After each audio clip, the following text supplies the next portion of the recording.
Hi everyone, I am Callie B. Alwains with Bold and Visible, and I am here with the amazing Liz Durhold.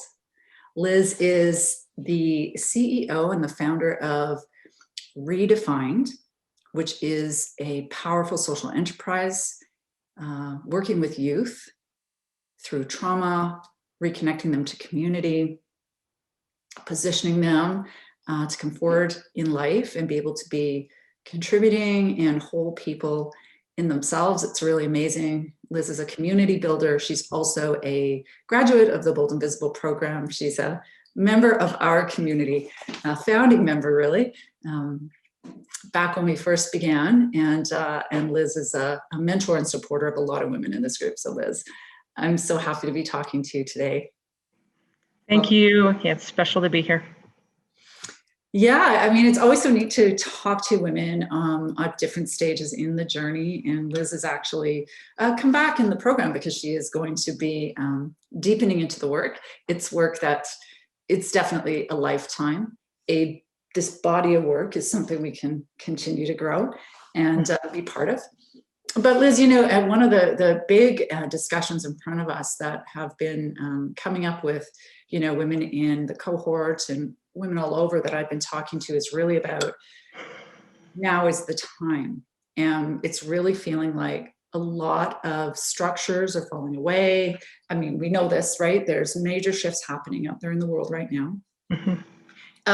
Not only are, you know, institutional structures being challenged, social and cultural structures are being challenged.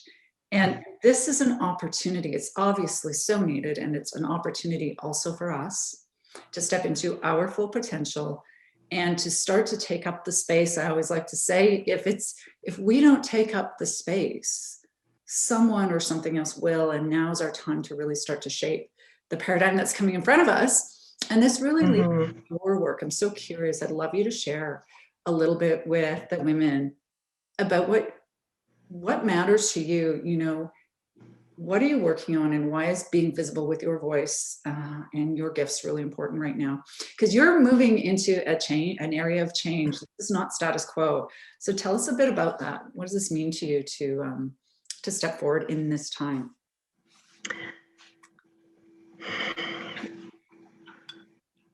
For a really long time, I think the evolution of my stories has, through the first and second iterations, has been of Bold and Visible, has been about what was teaching me about how I was breaking free of what was expected of me. And I didn't always know my way. I hadn't made sense of my own life and my own journey towards that. And so as I was, you know, I did what I was supposed to do. I went into oil and gas. I did the corporate career and it got uncomfortable. And so then I actioned my way out of that. And I, you know, stepped into a different life. And I did that sort of repeatedly over and over. And what I have really come to realize through this process is when I did what I was supposed to do and what was expected of me, I lost my voice along the way. And every time that I would try to speak up, it wouldn't get received that well. And so I just didn't realize how that had shaped me and how it had taken me away from myself. What I didn't stop doing is I didn't stop acting. So I didn't stop taking the action. So I took the action of, you know, starting a charity and moving to Africa. I took the action of going to culinary school in pursuit of what I wanted to align with in my life, doing something different. But I wasn't able to speak about it. When I got back from Africa and had been in a place where I was surrounded by an enriching community, when I was in a place where I was participating in meaningful work, a lot of things clicked into place for me. A lot of meaning came into my life. And when I came back to Calgary, I was aware of a lot more that didn't align anymore.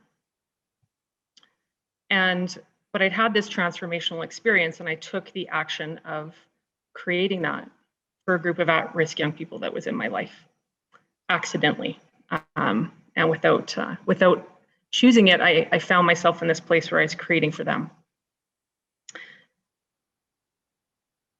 And as the momentum of that work and my realization of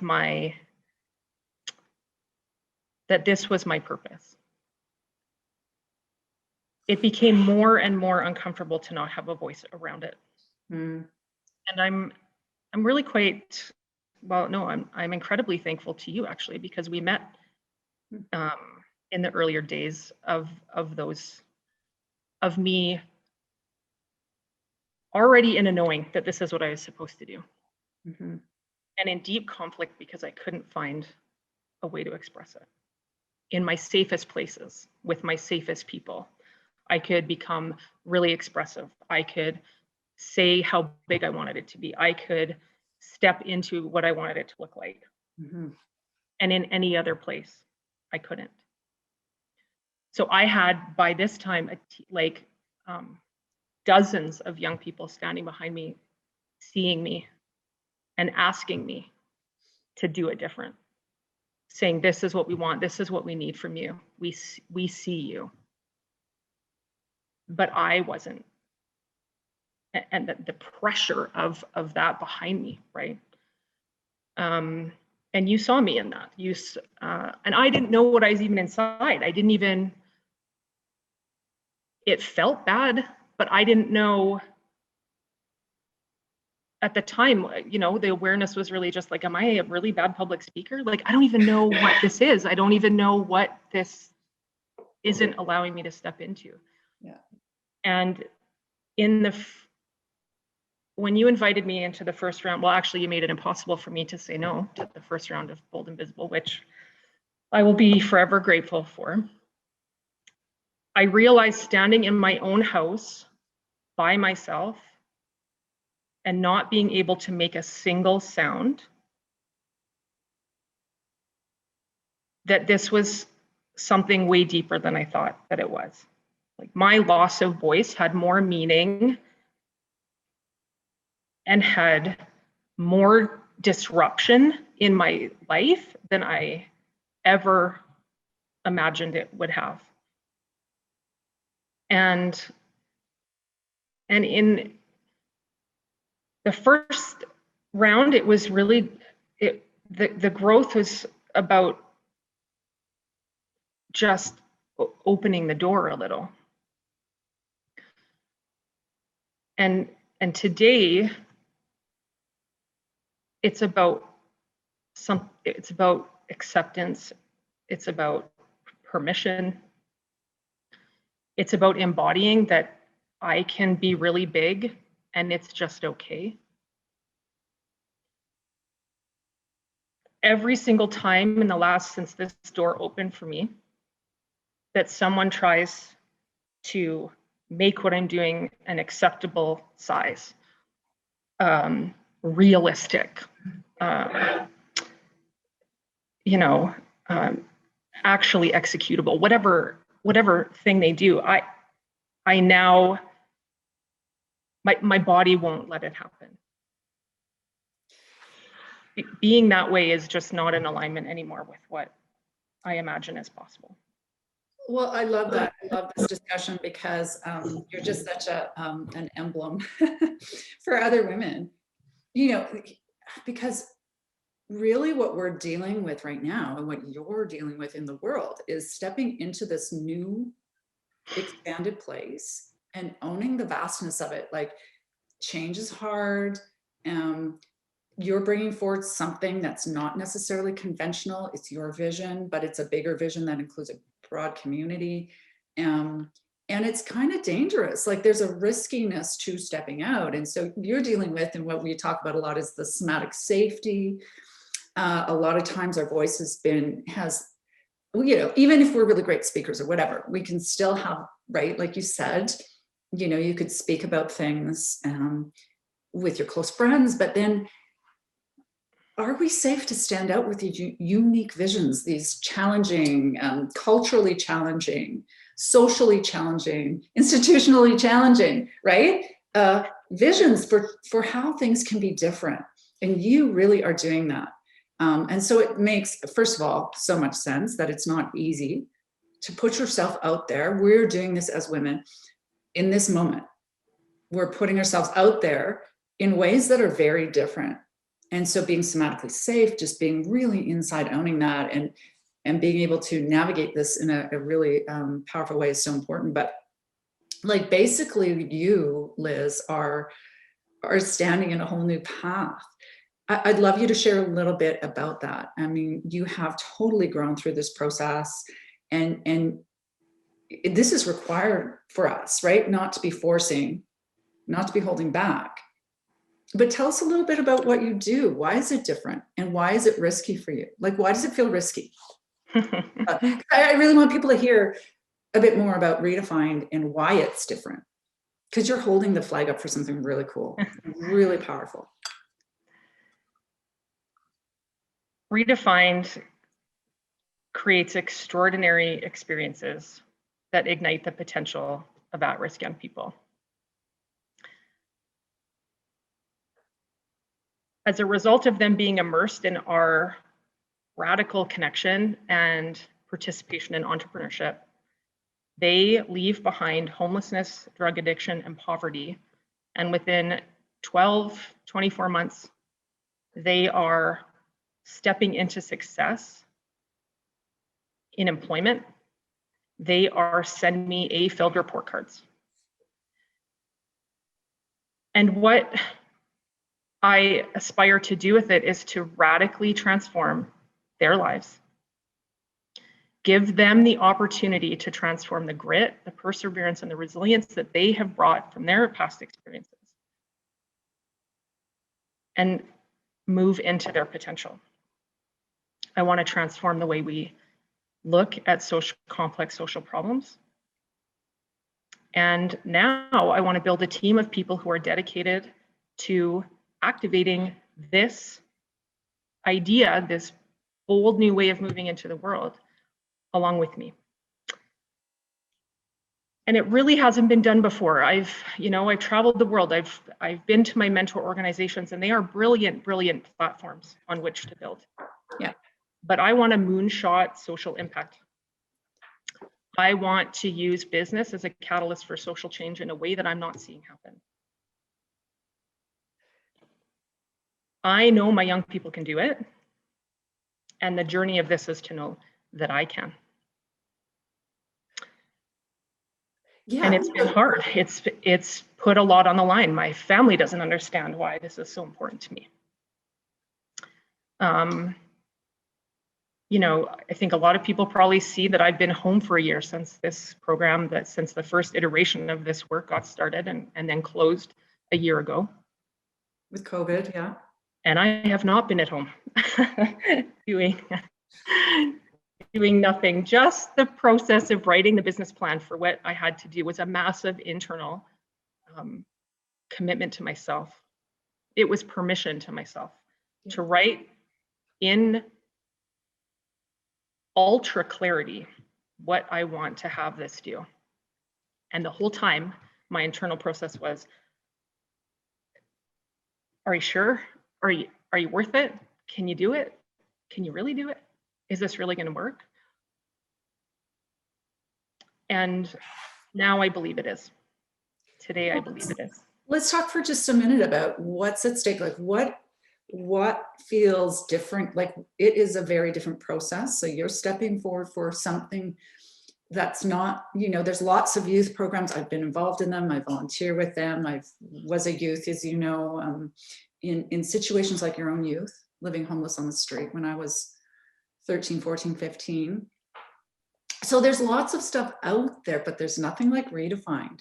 And so that, and your vision is really courageous. And this is what so many other women are stepping into, these new entrepreneurial, new social enterprise, new ways of being that are different. Can you tell us what feels different about it? What's different that causes you to go, oh shit. Do I have the right to say this? Do I have the right to stand forward for this? What's different about it compared to the average stuff that's out there? My young people are not broken. They don't need help.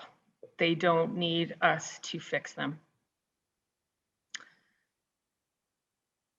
They need the opportunity to heal, to discover. In what we do, I am not above them. I'm not fixing them. I'm often just a couple of steps ahead of them. We walk together and they teach me. The entire time, all they've done is teach me. Before this idea really started, I got a call from one of my young people and she said, "Come right now. I need you." And I got in my car and I drove there. And this young person who had suffered with addiction and had been through just extraordinary challenge in her life fell into my arms in my car and cried and said, "I want something different for my life. Mm-hmm.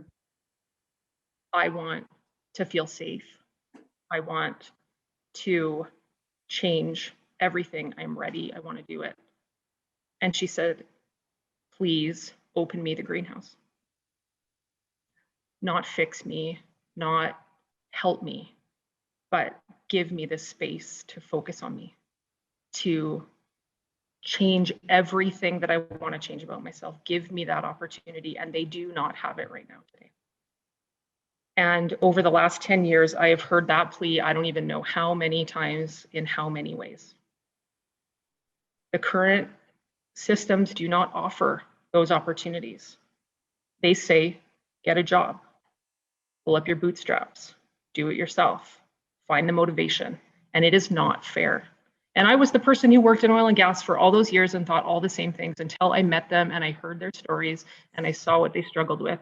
And I stood in line as their case managers denied their service, as I sat in mental health hospitals as they were told to abandon all the work they'd done and move into the drop-in center. It is bullshit.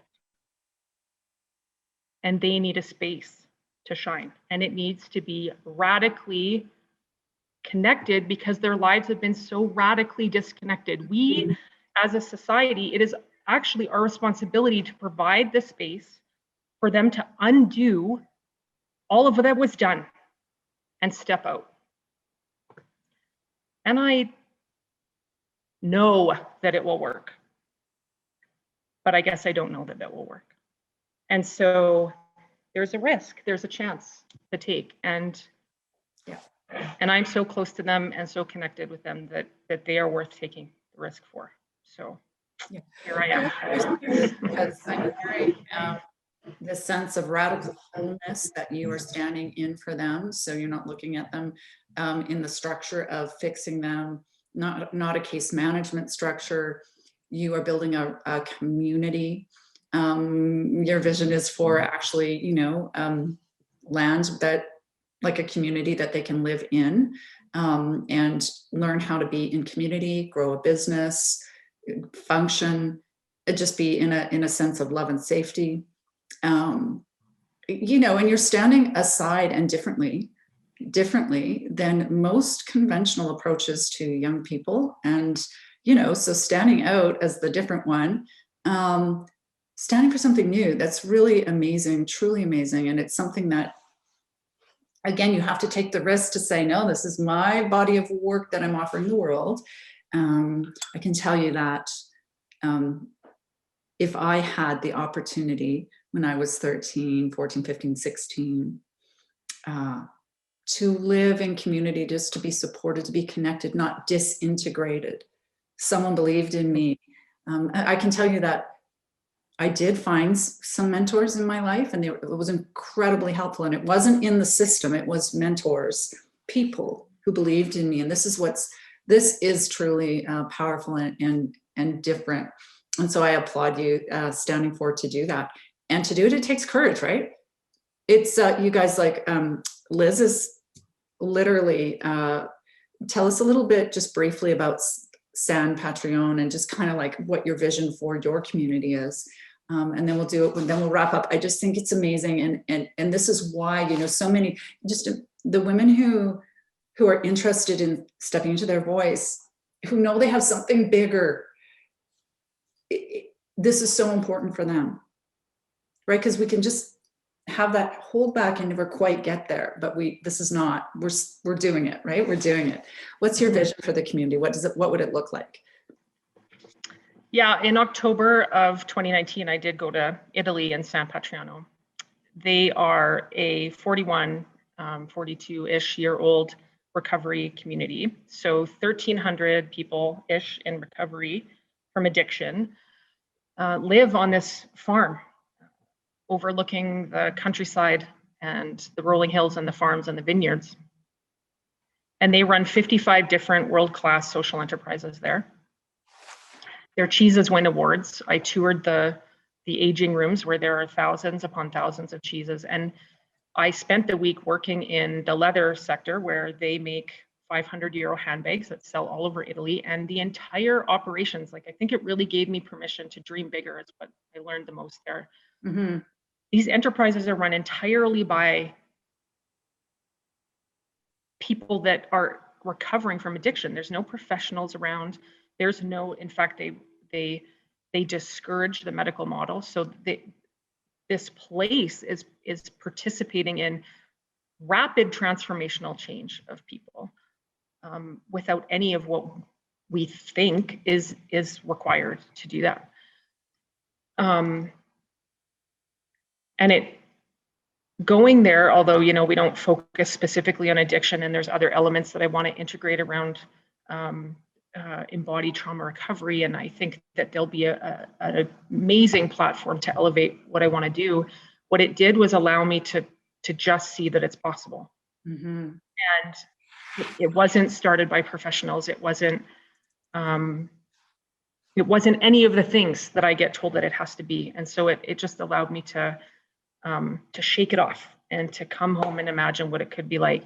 My young people, I went there as a result of them, because we had experienced in our couple of years of operation in an urban sort of day program setting, that their lived experience, their lives, their daily lives were just, they would take 2 steps forward and their life would take them 10 steps back. And it was just this constant navigation. And they said, we want to live this. Like, these are the values that are now important to us and we want to live it. And that was the reason I went there. And then when I came back, COVID shut down the commercial kitchen and allowed me to step back, and having just been in San Patriano allowed me to go, okay, how do we take what we've learned over the last couple of years? How do we take the feedback of this type of program that was so co-created by our group of young people, and how do we fit it to what they're asking for? How do we incorporate live in? How do we bring in running leading edge social enterprise, because them owning that type of work and moving out into the world with that type of purpose and success was so transformational as well. How do we bring this all together into a package that's unique to not only our city, but our, you know, how do we make it complementary to the services that already exist here? And how do we make it fit in the lives of what's challenging our young people in our city? And so the last year has been that. And now, yeah, it's moments away from becoming visible. Right. I so love it. If you could say one thing to your audience, like, really stand and say, this is the thing you need to hear, and really own it, even if it doesn't feel conventionally accepted. What would you tell your audience, say funders, about this? Why is it so important? What's different? Why is it so important for you? We have the ability to transform lives. And when I have sat next to my young people, it will forever be the thing that motivates me. In the model that I will create, my young people will become the ripple effect of this change. Already, they are inspired to go back to school and create socially focused organizations that will work with additional at-risk or marginalized populations. They are operating when they leave on well, I mean, in their words, at a new level of consciousness. And to me, one filled with compassion and empathy. And like I said, resilience and grit and perseverance. I see them as being the next social leaders. They will change the way our city looks at complex social problems. They will change everything there is to know about at-risk, what we believe right now about at-risk youth. And the light that shines will change the way it's done in our country, our entire continent, the world, right? Again, using the people that have come before us, all the beautiful mentors I have around the world, to catalyze what they started, to build on it. All that we know now about healing and activation. And they will become the storytellers. They will propel social change. They will be the voice of the people calling on systems to step up, right? And they already have. They already have. And now it's creating the platform where that is amplified in a really significant way. And two, to change the way that the donor relationship looks like. I've never been interested in donors. I'm actually not interested in donors. I want partners. I want people who will, when one of my young people wants to open her bakery, that they mentor her to do it. You're a partner now in her life. You're a mentor in her life. You're not a donor, right? This is about everything that Redefine does is about relationships. It's relationships at the participant level. It's relationships when the volunteers meet them and bake bread together. And it is about relationships when Rotarians listen to us on stage. It is about relationships when people come to us and say, we want to activate this. We want to invest in the change you want to see in the world. That is where sustainability lies. It is where maximizing our impact lies. Beautiful. Thanks, Liz. And thanks for the courage to stand forward and do this work in the world. And why trust you? You guys, if you want to go and you want to listen to Liz's story, that's where you're going to find the level of depth and trust, in addition to this interview, right? So Liz, it's in our deep personal stories where you can really get a sense of, oh my goodness, Liz is really the person to do this. This is her absolute mission. Liz has a couple of stories on the Bold and Visible. So you go to boldandvisible.com.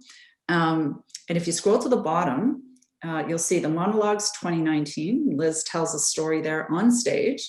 Her first story, right, called From 15,000 Kilometers Away. And it's about her journey from Africa, you know, to really being inspired to connect and launch this community. And it's a natural, organic process, a really deep, beautiful story. You also have a story in the 2020 monologues as well, which is deepening your journey. So, you know, what would you say to the women who are interested, well, in doing this work, in truly standing in their voice, in coming out and doing this work that's getting bold and visible? It's so much more about than just crafting a story, right? What would you tell them? This journey for me has been a story of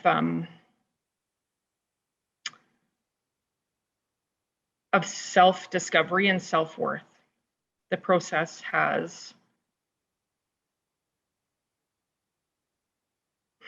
reintegrated myself with who I've always been. As I do the work and as I do it, especially this time around, I'm starting to remember who I was before I wasn't. And I would have had no idea that telling my story in this way, or that activating my voice, would be about feeling worthy of it, of my voice. In the past 6 months, I have lost 40 pounds. I didn't diet. I didn't deprive myself of anything. I didn't even make a choice. I woke up one day and I was suddenly worth it. That embodied feeling is very different than anything I imagine I've ever felt. And this process is about that. Lean into it. Tell the story that you're afraid to tell.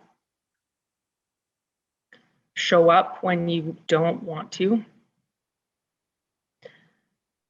All of that is hiding you from who you are. And when you get there, you will never have felt anything like it. Thank you. That's so beautiful. Yeah, it's this deeply embodied, somatic, whole feeling. It's like you can't Yes. describe it. There's really no words to it when we actually release that stuff finally, fully from the nervous system and land in who we actually are. And I always say, be prepared to be surprised, right? Yes. Like the stuff that I discovered through this embodied process about myself, I would have never known. In fact, I would have said, nope, I'm not like that. That's not me. Right. This is, it's so fun. And it's also just, getting comfortable, right? Just getting comfortable. Finally. Finally. Yeah. Oh, this is so great. Congrats on the losing 40 pounds and just, also all the work you've been doing and stepping forward courageously. I love it. So you're going to be coming out to the monologues to celebrate the women, the storytellers. We have 13 of them. 13 women coming forward to really stand in this sovereignty they bring forward, owning their voice. And it's so amazing to see them, as you know, go from the beginning to where they're at the end. We look younger and just feel substantive. It's so interesting, right? It's just but to see them shine, and it's so wonderful to come out and witness them. So I welcome everyone to come. Saturday, April 24, we'll be putting links below. You're welcome to come. It's free. Come out and be witnessed. Come out, see the stories, and just be in a community of amazing women who, you'll walk away. It's an experience. It's a first-person experience, right? You walk away ignited and shining.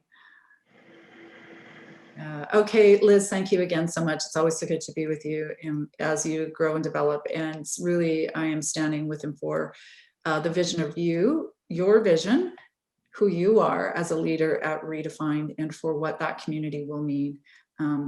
Like I said, I have a lived experience being one of those young people, and anything I can do to be in total support, I'm here, and encourage everyone else to go and check it out. Can you tell everybody your the Redefined website?